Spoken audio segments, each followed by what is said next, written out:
আসসালামু আলাইকুম, কেমন আছেন সবাই? আজ আপনাদের সাথে আমি ডাটা তরকারি একটা রেসিপি শেয়ার করব। প্রথমে আমি পাতিলে তেল দিয়ে তাতে আমি পেঁয়াজ বাটা দিয়ে দিলাম। পেঁয়াজ বাটার একটু ভেজে নিব, আর সাথে দিয়ে দিচ্ছি আমি টমেটো কুচি।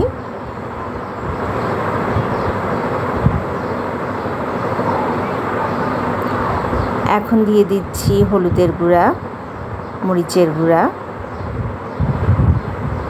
সব কিছু ভালো করে একটু কষিয়ে নেব। আর সাথে দিয়ে দিলাম চিংড়ি মাছ, আর বড় চিংড়ি মাছের পাগুলো আছে সেইগুলো দিয়ে দিলাম।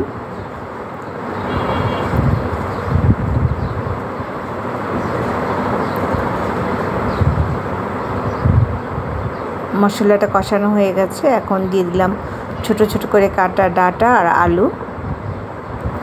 এখন আমি মশলার সাথে ডাটা আলুটাকেও একটু কষিয়ে নিব।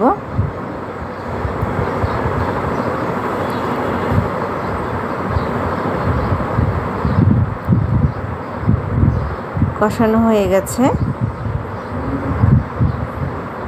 এখন আমি দিয়ে দিচ্ছি পানি। সব কিছু ভালো করে মিশিয়ে আমি ঢাকনা দিয়ে ঢেকে দিব। দিয়ে দিলাম স্বাদ মতো লবণ।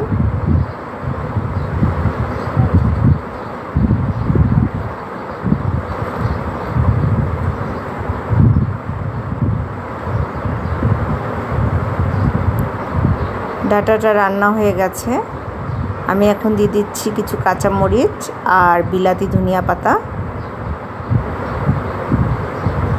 সব কিছু ভালো করে মিশিয়ে আমি 5 মিনিট আর রান্না করব।